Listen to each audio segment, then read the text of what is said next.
Hey there, and welcome to an untitled podcast brought to you by St. Paul Saints Baseball. My name is Joshua Will. I am the entertainment director here with the St. Paul Saints. And my name is Skare Bailey. I am the director of marketing and promotions for the St. Paul Saints. So we had an idea to come up with a podcast because our parent company, Fun is Good, likes to promote the idea that fun is good. Fun is good, but I don't think people realize what the fun behind the fun is. And how much work fun can actually be. Absolutely. So we kind of wanted to talk about that. We haven't come up with a title for this podcast yet because much of what we do behind the scenes and on the field is kind of throw darts at a board and say, let's hope this works, and hopefully it's funny. Yeah, and I mean, we've been very punny with baseball terms as well as fun terms, but we really just can't lock down that number one name, mostly because there's so many podcasts now that all the names that we want to do are actually taken. We're taken, yeah. But should we go through some of the list? Yeah, so we had a chain going last week, and we can't say the first one already. We wanted to come up with something like Out of Left Field. That was a good one. I love that one. But that was taken. Yes. And so we went back and forth. First one here was Behind the Bleachers, or Beneath the Bleachers. Beneath the Bleachers, which kind of says what we do, but it just kind of comes off the wrong way. That's not that type of podcast. Yeah, ever. That's like a high school real health lesson or right health there. Lesson right there. Tune in next week. We'll be talking about health lessons. There was the nosebleeds. I like that. Believe it or not, we sometimes get hurt doing what we're doing, but we're not going to promote that. Shoestring, which I kind of liked because we're kind of grasping, and, you know, obviously with any business there's a budget, so I thought that worked, but we're not cheap by any means. Yeah, I don't get that one. Like a shoestring catch. Oh. So I thought that applied towards a lot of the things that we do, just kind of doing it on the fly, or I got you. When we go to the dollar store for certain nights. I was thinking that it was like a shoestring, like out of your cleat. That too. Or a fry. Or, yeah. You ever get those, the fried shoestrings that used to come in the cans like Pringles? They look like little onion rings, but they were just really crispy French fries. Oh, yeah. Yes. Yeah. I've never ate them, but... I think better in theory. No, it was like you take a mouthful and then you need some sort of Gatorade or water. Like you ate an entire bag of sunflower seeds? Exactly. Exactly. The change-up. Cute, but yeah. That's a good one. The... we joked about rosin and sunscreen. Illegal substances. Illegal substances. Get a grip, which is nice, but I'm sure there are probably 1,000 podcasts or shows that have that. Looking up weird terms from baseball, there was fungo, the off-speed pitch, and the wheelhouse. Wheelhouse sounds like a craft beer place to me. Or a house with wheels. A house with wheels. Yeah. I mean, we did also talk about dinger. Because I think we just both like the word dinger. Dinger is great, but it also sounds like something you would call someone when you're not trying to get in trouble, but you still wanted to offend them. You darn dinger. You darn dinger. And then, so we keep going back and forth if anyone has any good ideas. But like I said, we just kind of do it, and we hope it's funny. So we'll see if we get there. I have another one to add. Yes. I haven't brought this one up to you yet, though. It came to mind during our staff wiffle ball game on Friday. Okay. This was fun in theory. Or funny in theory. Funny in theory. I like that. That's a majority of what we do. It's 99% of what we do. Well, this sounded funny. Funny in theory, the St. Paul Saints baseball podcast. I mean, if we want to get podcast involved. The podcast sounds like something that comes out the night before Halloween. Oh, we're thinking way different things for body. So here, Sierra and I have two very different ways of coming about promotions, and very different personalities. Well, let's talk about promotions for a second, because say someone's listening to this, and not only do they not know who the St. Paul Saints are, but what are the promotions? What do we do if you were to give that quick sell? There's a lot. There's layers. So we have every night we have a different theme going on that night. Could be Irish night. Could be a night celebrating an anniversary of a movie. There's also the promotion of a day of the week. So is it Family Sunday or Friday Night Fireworks. But then there's also the promotions that happen during the game. These are the ones that people recognize the most as like promotions. You know, it's the fun activities on the field, in the stands, all the different things where we have people on the microphone. We have contestants trying to beat other contestants to win that wonderful $2 Saints hat, you know, because why not? But it's just the fun atmosphere that we're trying to create. Give me a hat. Give me a hat. Give me a hat. Give me your bat. Give me your bat. Can I have a ball? Can I have your shirt? Things we may hear while we're standing down in the promo area. Oh, this hat doesn't fit my head. Do you have any extras? Can I go exchange this in the team store? No. But we try to utilize this whole ballpark. We want people to be entertained, not just during the baseball game, but, you know, there's plenty of opportunities for us to partner with awesome organizations outside of here to help bring their brand into the entertainment and the fun of a baseball game as well. So that's just definitely the fun is brought throughout. So you're never going to go home saying, wow, that game was super boring. I will say a friend of mine, and I got this secondhand, was like, that was a great baseball game for people who don't like baseball. I think that's our goal, is we don't necessarily market the baseball, we market the fun. So, but the baseball game is there as well. And I've always said that you've got the grand story happening out on the field, but you have all these individual stories happening throughout the stadium, whether it's with the Ushertainers, and we'll talk about them later on, or the promotions, or just things that we happen to do. Now, a question I want to ask you, because first of all, I've heard you said over and over that out of everything you do, you are a promotions person. You love promotions. When did that start?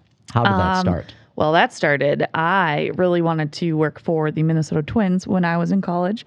And by the way, the St. Paul Saints are a AAA affiliate of the Minnesota Twins this year. But this is not endorsed by the Minnesota Twins. No, just wanted people to know if they didn't listen to this podcast before. That's true. But I couldn't get an interview. So I thought, how could I make my resume look better?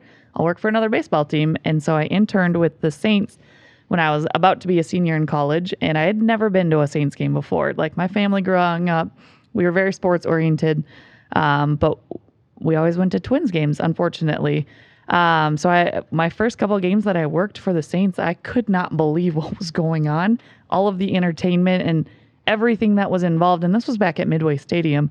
I just fell in love. I fell in love with the fact of you can marry fun with sports. Like, you can marry entertainment with sports, and you don't necessarily think of going to a game and not caring whether your team is winning or losing. I always thought that was a big thing about going to, you know, a sporting event, was a lot of my mood rode on whether our team was winning or losing. Like, that can really dictate the atmosphere of a place. The Saints, it really doesn't matter. Right. And being the joke in Minnesota is that you're fair weather fans. If you're, say, it's the Vikings or something like that, and you're down 20 points in the third quarter, people start filing out. Yes. Which doesn't make sense, because if you know the price of Vikings tickets, I'm going to stay there the entire time. Yeah. I'm going to get my seating butts worth. Yeah. Give me your helmet. Yeah. Give me your helmet. Can I have your cleat? So, I mean, that's exactly right. So what did you see? Because the promotions have evolved a lot over the years with the St. Paul Saints, but what did you see back 8 years ago, 9 years ago? Oh, it was 10 years ago? 12 years ago? 12 years ago? Wow. Yeah. I'm old. It's been 9 years full time, but when I was an intern, seeing the promotions, I just remember taking out of it that in theory, this was funny, like, but always trying, like, I remember we had to do a Sesame Street night, and we didn't have Sesame Street costumes. I cannot be more clear about that. But I had to pretend to be, I can't remember if I was Bert or Ernie, and I had to go sit in a kiddie pool between an inning and pretend like I was taking a bath and Rubber Ducky was playing. Like, it was the silliest things that we would do, but it was all just to entertain the fans, but also entertain ourselves. And you can't come up with great promotions if you don't try. So exactly, there's always let's just try and see how this goes. But some are winners, some are not. Yeah, and one of the things we always tell the interns, and the interns really kind of keep the promotions going throughout the year, when we have the first meeting, is we ask you to do two things. Don't be on your phone. But the other is, don't be afraid to try. There's gonna, in any given moment, we're going to ask you to throw on a costume. We're going to ask you to go on the field. We're going to ask you to do something. Don't worry about what people think of you. And that's one of the first lessons that I learned too, is that a promotion can go horrible, but people still absolutely love it as long as you try and you commit and you're out there. Absolutely. I think the fails actually get more laughs than the successful ones. Right. So going off of that, I always say, people always think like, oh, let's get the kids involved. Which, yes, kids are awesome. Kids are going to have the most fun with it. However, when a kid fails, everyone feels bad for the kid. And they're like, oh, totally brings the mood down of the promotion. When an adult fails, it's hilarious because we all love to see failure in our peers, right? Yeah, so any of the races that we have, if a dad goes down, hilarious. But if a kid goes down, it's like, oh. Wow, you guys are mean. What'd you do to him? Right. So as long as we're trying and it's funny in theory. Yes. Great. But if we don't commit 100% to what we're doing, then it's not going to work either way. The one of my favorite, and it was just horrific. 2 years ago was Year of the Pig. And so the morning of, we're like, we need one of those Chinese dragons where you have someone in the head, and you got 4 or 5 people behind. You know what I'm talking about. Yes. And it was like, okay, and I believe it was a Sunday game, so it was a day game. And it's like, can we find one? I'm like, I don't know. So I went to a couple of the Asian markets around town and said, do you happen to have these, or some of the restaurants? And they're like, no, there's a time of year that we have them, we rent them. So I tried to make one. It basically was, I don't even know how to describe the paper, but it's about 2-3 feet long. It's red, and you would roll it out like a red carpet. And so we made a really kind of makeshift dragon head with it, and we put about 10 interns behind it, and they were all holding it up, and it honestly looked like a tapeworm. They had no idea how to do it. And Lee Adams, one of our PA announcers, couldn't speak because he was just kind of shaking his head, and he gave me a little side eye, and I'm just laughing. But you know what? It was so funny. We tried. Yeah. And, hopefully we didn't offend anyone. I know. I think hopefully that's the thing that comes out of this the most, is we're not trying to be offensive on anything. No. It's just, if anything, it's more inclusive. We want to include all different walks of life and our interpretation of what is important or what could make this promotion, other than just slapping a name on it. We don't just say it's Irish night. No, we have Irish dancers. We have the Irish jerseys. We put Mick or O in front of all of our players' last names. So they can be, whether they're Irish or not already, they can be Irish for the night. But it's always trying to figure out ways to make it more than just a name. Like when we have promotions, it's not just, oh, we're going to call it this and then that's it. We're going to do our regular show. No, we're going to do our best to tailor it to whatever the theme of the night is and really bring it to life. So, and not only do we try to give each patron a unique experience for that night, but and these are words that you say that I live by, is each night is opening night. We've got all these fans. We're going to go to the wall and really try to give them the best experience. I love it when people, especially like marketing or media partners or whoever, and they're just talking to you, you're having a meeting with them. They're like, oh yeah, I went to a game last summer, and something about we married each other, like we married ourselves. And it's like, that's hilarious to think that that's what they took out of it. They remember that it was Sologamy night. Yeah. And we all married ourselves, and we had a priest, pastor, father. Yeah. Zach came out and read some vows. Yeah. Like, do you take you to be your lawfully wedded partner? I state your name. I state your name. And then everyone in the audience or in the crowd went state your name, which was wonderful. And the next year we actually had an anniversary, which I thought was funny because not everyone stayed true to themselves or maybe cheated on themselves by finding a partner. Right.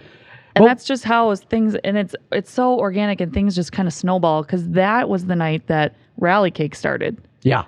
So we had cake for the wedding celebration, as well as the anniversary celebration. But then Saints rallied back when we brought out cake. And so then from then on out, we had Rally Cake available at every game and every playoff game for when we thought the Saints needed Rally Cake. And I honestly want to say it was successful at least over 70% of the time. The Saints rallied from behind and ended up winning, and then they won the championship that year too. Yeah. So we had cake for everyone except Section 107. Yeah, yeah. They don't get anything. They don't get any cake. And and I think we should have a whole podcast on traditions because that was a weird one. That's where I didn't see most of playoffs because I wasn't allowed to come out of the tunnels. I wouldn't let Josh out of the tunnel. He had to stay back and clean. Otherwise, the Saints would get outs immediately. So we also had Rally Sean and we had Rally Kobe, and it was just a lot of Rally Squirrel. Yeah, and Rally Squirrel as well. That's a whole different. That is a whole different.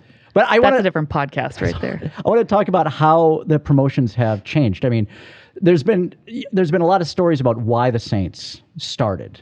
But in your opinion, and this is kind of the foggy history part of it, why, we've heard stories about why the Saints started with Mike Veck and the Goldkind Group and all that. But in your opinion, why did it start? What was the need for it? I think it was just for having an entertainment aspect, but also there's baseball, but making yourselves different. Like there's already a Major League Baseball team here. So why would people want to go watch another baseball game when they have the Twins in town? Yeah, weren't we called like the circus across the river or something like that? Yeah. Yeah. And so Mike was just trying to figure out a way of, well, we're going to be different. We're not marketing what they're marketing. They're marketing really good baseball, which is great.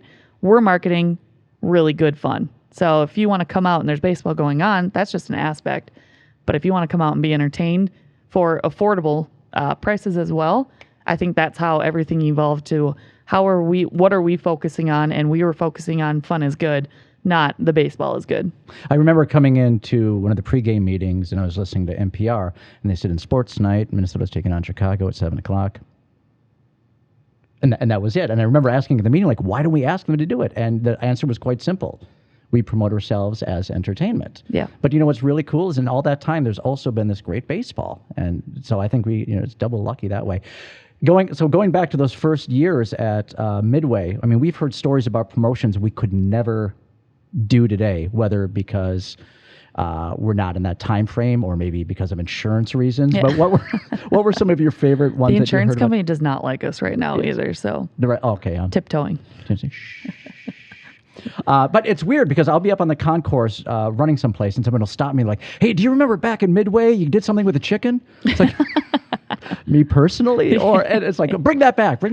And, we hear things like what's in the box. They want us to bring that back all the time. Yeah. I know there was a story about somewhere in left center field, there was a pole with a chair on top of it. It was actually right field. Right field. Started off as the joke here is that we don't know the difference between right and left field. I'm out here in left field. Right field. But I've always been in left field. Middle field. It used to be, when I was an intern, it was called Specimen of the Game, and we hung a fan from a wall. They were Velcroed up and Jimmy rigged up. Like this thing was safe but janky. An intern always had to sit with them. If they caught a home run ball, they won like $10,000. I don't think it didn't ever happen. I think it got close to where at least one guy got his glove on it once. But it evolved into, then it wasn't the Specimen of the Game. Towards the end of Midway, it was the Yum Power Tree, and somebody would go sit up in the Yum Power Tree. The UMP? Yum. So it was, I want to say it was sponsored by Regions. Okay. So Yum Power. Because okay. or Health Partners, not Regions, Health Partners.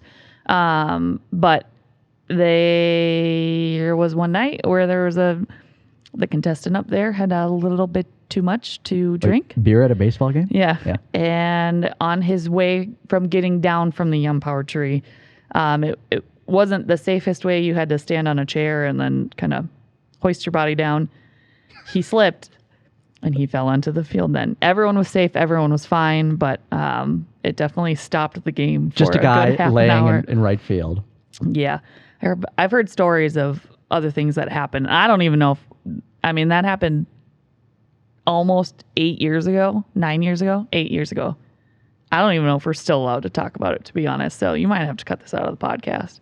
Okay. So Jordan Lynn, we might have to cut this out. When we moved to CHS, how did that change promotions? It didn't really. It changed it for the better. Like before at Midway, the access points onto the field were so limited. So it was really hard to do anything other than just directly in front of the third base dugout or behind home. Or otherwise you were all the way out in right field. But the concourse in the ballpark, you didn't have a 360-degree access to. So it was very difficult to do stuff there. But it changed for the better here. Like, we're still doing the weird and funny on-field promotions, but we have better points to do it with, as well as this beautiful video board that we can show folks as well. So, and that was another thing. We didn't want to do anything out in center field because we didn't have cameras out there that you could see anything. Now we do. So we try to do stuff in center field. We try to do right field, left field.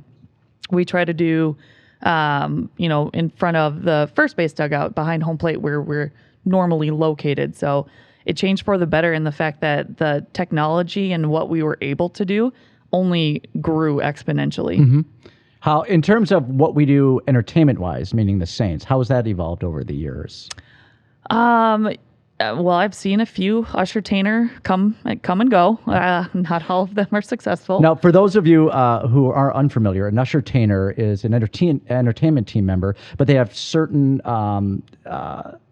personalities. Yes. So we have someone like the nerd, who is, you'll just say your classical nerd. We have the chef, who is this fake French chef who claims to make all the food here at CHS. We have a coach. We have Gert the Flirt. We've got, and they're just there to kind of make the experience really more enjoyable and to bring people personally into the games. We have some who are really good at being on top of the dugout and leading cheers, that really kind of like that extroverted feel. And then we've got the ones who like the one-on-one that will just sit and talk to someone for an inning and a half. But our crowd feels they're part of the story, which I've always liked. So that's an Ushertainer. Yeah, the entertainment team is awesome. The Ushertainers provide such an extra level that nobody even thinks about, really. Like, I'm sure probably at least 60% of the fans leaving don't even know that they're employed by the Saints. They're probably just like, wow, that weirdo. This is a big fanatic, so to speak, about the Saints.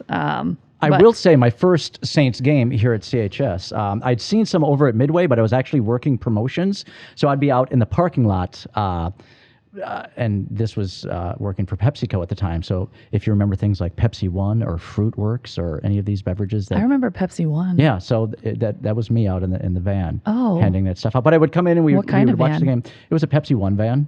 Were there windows? No, it was kind of it was just kind of a creepy van pulling up into a parking lot. Now I do remember you. Yes, and but I remember looking at the field too, which was kind of bumpy and wavy and from hosting concerts. Yeah, but it was actually kind of an amazing experience because I just saw all this activity constantly.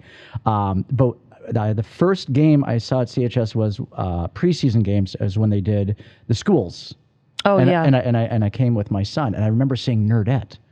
And I knew she worked here, but the whole time I kept thinking to myself, don't talk to me, because I'm not that type of person who can have a one-on-one conversation with a stranger. I'm much more comfortable being in front of whatever and with a script and knowing what's going on. And I think that's also what kind of the dynamics there of we're all doing the same thing, but we're all doing it really differently. Exactly, and that's the best part, because everyone has different personalities. And like, when we come up the theme nights, do you think I know all of them and I come up with all of them? Absolutely not. I have seen one Star Wars movie in my entire life, but that's where I lean on other people, where they are Star Wars fanatics. Yeah. But it's the same with our fans. Like, all of our fans aren't my type of people, and they shouldn't be. They're all walks of life, which also the entertainment team, all different walks of life, and our themes, all different like aspects. And so that's why we're not trying to just go after the baseball fan. We're going after human beings in general who like to have fun. So. And a lot of times people will say with a Saints game, 1/3 of them are baseball fans, 1/3 of them want family entertainment, and 1/3 of them are looking for maybe some cheap beer and a day's entertainment. Absolutely. And if you can get on the berm, which is our grass over in left field, it's $6? $5 that goes on sale like a half hour before. Actually, it used to be you could only purchase them in person at the box office on the day of the game, but we've changed that. So, but it is still a very, very popular spot. It's where you see a bunch of kids with their gloves and they're trying to catch home run balls out there, or hoping, or screaming down to the bullpen, "Can I have a ball? Can I have a ball?" Well, now it's just give me a ball, dude. Give me a ball, sir. Well, sir. We should add that to the list. Can I have a ball? Can I have a ball? That could be the name of this podcast. Yeah, going back to how people work. Like we were talking about FBI night before, we're talking about Star Wars night. There's so much weird planning that goes into it, where we actually have to kind of educate ourselves or say, what is this about? That you don't see on the field, but I think it actually kind of, through osmosis, you see that we've really put a lot of thought into this, even if it's a really dumb bit. And I mean, like, what was that? Yeah. You still know some sort of planning went into that. Yes. And one of my favorite things, and I'm as in my position, it's very weird because I'm not quite front office and I'm not quite entertainment team. And so I'm in this weird middle ground, and I see people doing things and coming up with ideas and executing things in a completely different fashion. And the way I tell people is we're these pods, and we all know what we're doing. Mm-hmm. We're all kind of paying attention to the person next to us, and then it all comes together like laying a puzzle on a table, and whap, you 100%. get it done that quickly. 100%. And then I have an improvisational theater background, and so when I idea generate, it's typically like I'm going to throw out a bunch of ideas, which when you have the time for it, it's fantastic. When you need an answer, it can be the most frustrating thing. Mm-hmm. You know, Josh, what do you want to eat? Well, we could go for some Greek today. Just tell me what you want to eat. Communal curds. And I have to communal curds. And and I've come to realize that as well. But my favorite thing to do has always been to throw out a really bad idea. Because you can pick apart a bad idea and say, this is why it doesn't work, this is why it doesn't work, and this is what we need. And the minute you say, this is what we need, inspiration. Right. It's just its own brainstorming and snowballing effect. Yeah. So, but if you throw out kind of mediocre ideas, you're just like, yeah. Are you talking about people in general or me in response to you? in just people in general. And I think that's the difference between, and I don't want to categorize like a theater community and like a heavily corporate community. And I'm not even talking about the Saints. I'm just talking about in general. And it's very weird to kind of get those two to merge sometimes. Right. With you, it's great because I will throw out an idea and you're like, yeah, I'm not feeling it. Which is absolutely perfect, But a half hour later, I'm like, what do you think about this? I'm like, yeah, it's good. Yeah. But it's the other thing I really like too is I can be really introspective, thinking about how I'm going to say things, what's really good. If Jordan or Joey put a camera in front of my face, I'll think about 10 seconds before I want to say. And I watch you, and you'll just turn to the camera and you'll say something. Oh yeah. And then, which is absolutely fantastic because you're in the moment. And again, I think those kind of merge really well. And the Ushertainers do the exact same thing. There are some that'll run on the field and be loving idiots, just whatever to the wind. And you'll see others in the back room rehearsing for 10, 15 minutes just to give a quick read. Correct. And Sego too. Yeah, and that's what I think it makes it all work. If we all did the same thing, I think every game and every promotion would feel the same way. It'd be bland and it would be boring. Yeah.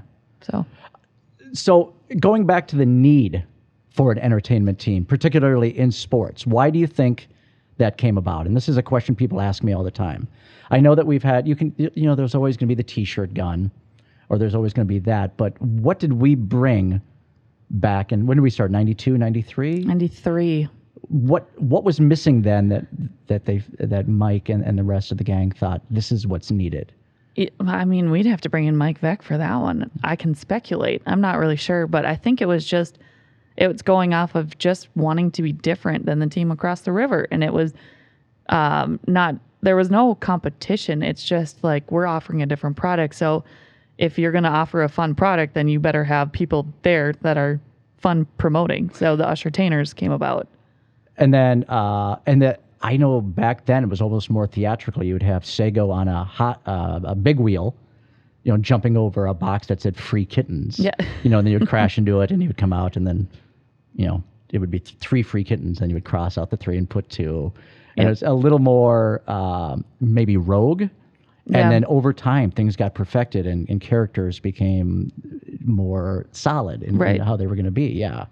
Was there anything you thought, I wish this could continue, or has there been anything you thought, all right, this has run its course, we are done? Because I know Sing Along with Sego used to be called something else, and obviously Dragging the Bases has changed a bit too. I think the one thing that I probably missed a little bit from Midway to like nowadays was, yes, our PA announcers are still kind of accessible to the fans, but when they were on the dugouts, that was the best. Fans could go talk to them while the game was going on. There was a very vocal point, so people always could see where they were and knew that they were there. Now they're behind home, still somewhat accessible, but technically you're not supposed to go down there. Right. And as well as people can't really see that they're sitting down there either. They assume that they're in the press box. So I think that's something that I think for sure the Saints were the first, if not one of the first, who made their announcers not sit in the press box and be part of the fans and kind of interact with them as well, which also makes the fans feel like they're more engaged into what's going on because they feel like they're a part of it, because they could be, having a hot dog and then all of a sudden the entertainment team or the PA announcers are right in front of their face and maybe they call them out for eating the hot dog. I don't know, but it's just definitely, you feel more involved when you're at a Saints game versus going somewhere and being one of 30,000 people there and just watching what's going on. Yeah. So do you think the Saints have kind of, their brand has kind of changed how other smaller teams or sports around the country has gone about the entertainment? I think so, for sure. I think the Saints are always looked to as being one of the leaders in the aspect of what are the Saints doing? What are they doing for their theme nights? Are they doing anything that they might get slapped on the wrist for later? Yeah. Or, but I do think there's a lot of other teams that do it really, really well too. But I think the Saints have always been kind of the forefront, and people look at the Saints like, well, what are they doing? Should we copy it or should we try to tweak it a little bit to be, our version of it? And they always say imitation is the best form of flattery. So, and I think that's something that we don't take lightly here. Like we don't just rest on our laurels that, all right, our show is pretty good, like that's it. No, we want to always continue to get better and come up with new ideas. Otherwise, it'll get boring. It'll get complacent. And I think that's something that we really take to heart here is what did we do last year? How can we be better? How can we do better? Like it's always going to be, well, we did this last year, so we need to do this year to beat ourselves necessarily. We don't really see ourselves competing with other folks in that regards. We're always just competing with our previous selves to be better. Yeah, and I think, obviously having Mr. Vec, kind of, I don't want to say over our shoulders, but there's always a presence of him here, and he's always wanted to push the boundaries. And his dad was Bill Vec, and he was a big promotions guy. I think those are some big shoes to fill. So pushing that envelope is always really kind of good. Yeah. And I think I'm hedging if that was the name. This is really kind of good. This is really kind of good. Not fun as good. It's like kind of. Hey, that thing you did, it was, yeah, okay, that's good, yeah. I completely forgot what I was going to say. Sorry. No. One of my favorite things that we tell the Ushertainers, the entertainment team, the PAs, is they're like, well, what are the rules? What can we do? What are the boundaries? They're like, just do it. If we don't want you to do it again, we'll let you know. Right. And we've had that in the middle of a game. First season, second season, when the raccoon climbed up the NPR building, for one day, we renamed ourselves the St. Paul Raccoons. Yes. And so we had new jerseys, we had new hats, and we actually had a raccoon on a climbing harness go up the center field wall. Yes. And we're like, well, we have to make sure we get this done between innings because you can't be in the batter's view. Right. And Chef saw that. He goes, well, we can be in center field? And so suddenly he's standing out there in center field, and the umpire just stops the game. Yep. Starts yelling at him. Yep. Chef can't hear what he's doing, so he throws his arms up in the air, looks around wildly, and then finally he hears, and he never dropped character, which I loved. Didn't apologize for it. Was just Chef. Came down the ladder. The game was delayed, and we're talking like 20 seconds. Nothing bad. But then he took the tunnels back to the room, and he was like, "I'm so sorry. Am I fired?" I'm like, "Just no, don't do it again." That was absolutely funny, and right. I think that attitude of try it. Right. It might be funny. We're hoping for funny. And if it's not, not it's funny in theory. Yeah, there are times I almost died out on the field just suffocating inside a giant train. Yeah. We were talking about the kids before. One got hit in the face with a baseball. Things you don't want to happen, right? But it does happen, and there's a live theater aspect to it, which I love too. I think one of my first games I did something out on the field, didn't go well. And this is back when I would come back and check in with you, how'd it go? And then I realized that 9 times out of 10, we're so busy getting ready for the next thing, you just trust it has to go well. You're like, no, that sucked. But you know what? It still happened. It wasn't, and I remember at the time being like, oh, okay, I'll do better. It's like, well, no, we tried something, and I didn't get fired yet, and it was, Still here. Yeah, you wouldn't say that to me though, to my face. I know I would now probably. I don't know if it was one of your first games. What are you doing, Josh? Stop. We could be better. Yeah. But and what's very funny too is there are sometimes you and I will disagree on do people laugh or not, and it's been really weird the last year and a half because we haven't had the crowd. Right. Last year, because of COVID precautions, we spent July in Sioux Falls, South Dakota, and then we had about a month, maybe 5 weeks worth of games here, and we were playing to no one. But the bits were fantastic, and the recorded bits that went out on social media, I think made people go, oh, they're still having fun. I wish I were there. I wish I had seen that. And so the whole idea of, is it fun live or is it fun after the fact? Right. It doesn't matter. It still lives, and I love that. Exactly. Yeah. Which, I mean, you missed a good time in Sioux Falls, South Dakota.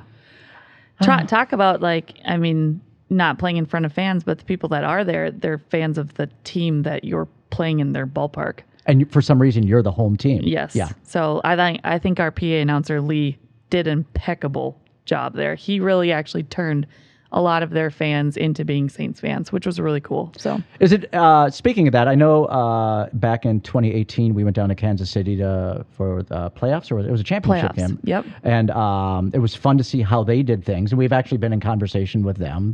And Milwaukee Milkmen back in the American Association division. We would go with them. When you go to other ballparks and you see stuff, what is that like for you? I love it. I love going to different ballparks to see, like you just said, I want to see their entertainment. I want to see what they value, what they're trying to get across to their fans, or if is in-game entertainment important to them, or is it not? Is it more of the typical music and t-shirt gun and different things like that? And also, I just love the fact that I don't have to work that game, and I get to enjoy it as a fan. I was just going to say, when we have traveled together, I've noticed, and there's no like, oh, I'm going to compare this or I'm going to rate this. It's you actually get out on the field. Oh, yeah. And play the games as well. You're a diehard fan. And I'm going to make sure I'm going to win every single time. Yeah, absolutely. Yeah. Shout out to me and Michael Villafana and Abby Farrell. I have competed with both of them, and both times we won. What are some of your favorite ballparks around that you've been to? Oh, I mean, Milwaukee was nice because it's newer. I really like the ballpark in Rosemont for the Chicago Dogs. Their ballpark, it looks very similar to the Saints one, to CHS Field.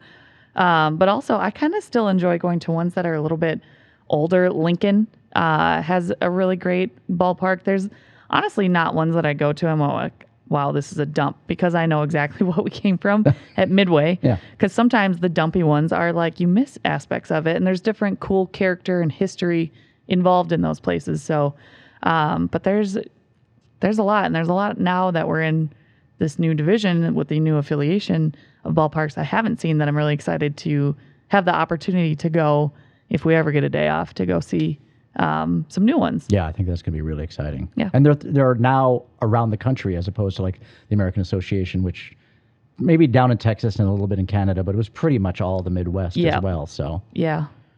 So we've got Jordan. Where are we at for time, do you think? I'm just breaking the fourth radio wall here. Wow, you said a half an hour. Well, I don't think we should. That's not the phrase I want to use. Use up everything in the first one here. Is there anything you want us to particularly talk about? Well, it appears we've gone into extra innings here. Free baseball. Free baseball. Free podcast. 10 minutes past what we were talking about. So I think we should save something for if we do this again. Yeah. But I mean, there's obviously so much to talk about between favorite promotions we want to do.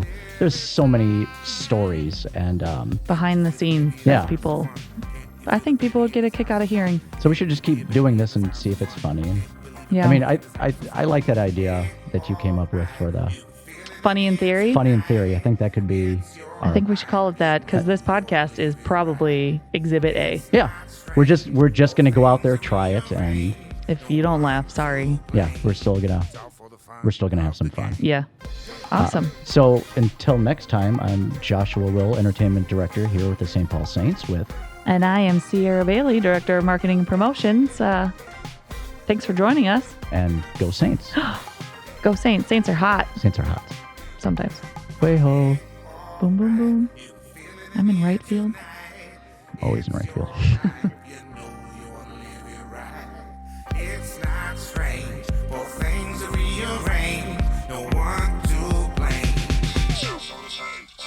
Let your light shine like it's never shined before. As this music rolls on into the night, let's digest this rhythm as it changes our lives.